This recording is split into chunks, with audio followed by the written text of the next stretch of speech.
Most entrepreneurs don't have a pricing strategy. They have a comparison habit.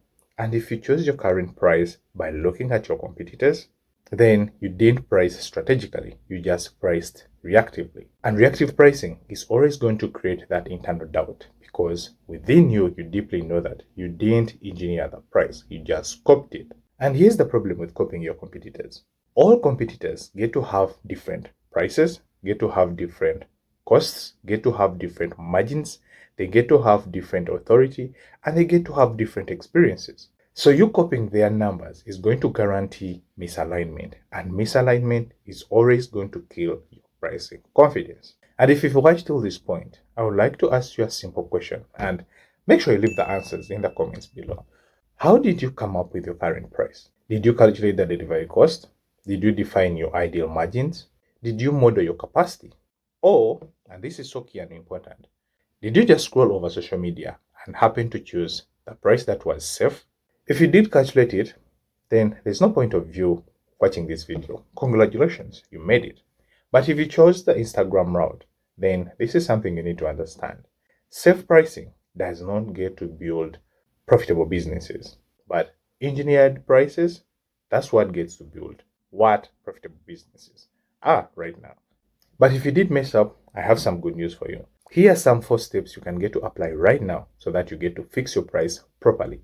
So step 1, calculate your real delivery cost. And when I say calculate it, I mean it. Don't just guess your cost, just calculate them.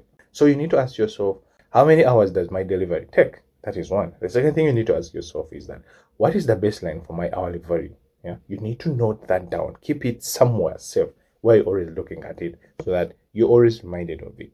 And the third one is that, what tools, what softwares, what programs, what kind of support is involved in whatever I'm trying to offer to my clients. So add that all up and you'll have yourself a cost. And by the way, I happen to have documented all this, given all the equations, all the formulas in my latest book, Price It. So feel free to grab it, link in the description. Step 2, get to define your margin target. So I need to ask yourself, what feels fair? Yeah?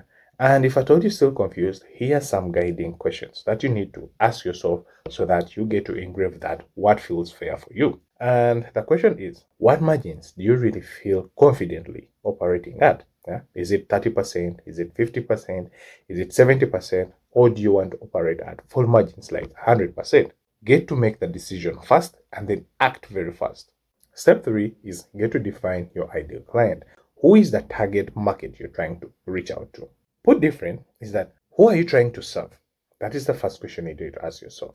The second question you need to ask yourself is that, what kind of income levels do they get to operate at? And this is so important because it helps you gauge the range of the price. Maybe you need to start charging your clients. And then the third question is, what do they already invest in terms of solutions? So this is going to give you some sort of meaning of what it is that feels right for them. What do they feel comfortable buying as some in terms of solutions? And when you get to craft your offer, when you get to craft your solutions, you craft it in the format, in the style, in the ways that they feel comfortable consuming. The other thing you need to know is that pricing must always get to match your buyer's capacity, not your fear levels. Yeah, because most of you get to price based on fear, but that is so wrong.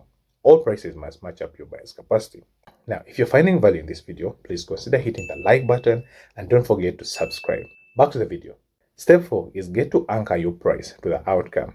Yeah, this is so important.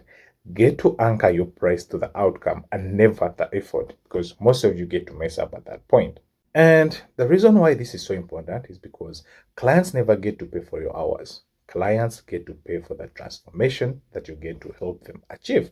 And when you get to engineer your prices correctly in the ways that I've tried to show or reveal to you, then you stop defending it because you understand it thoroughly. And the moment you start understanding it thoroughly, that is the ins and outs, then you start stating it differently, whichever kind of way you want to, present it to them. And the other thing that is so key that you shouldn't get to ignore is that pricing clarity always creates pricing confidence. And it is the confidence that gets to charge conversations. So stop guessing, start engineering.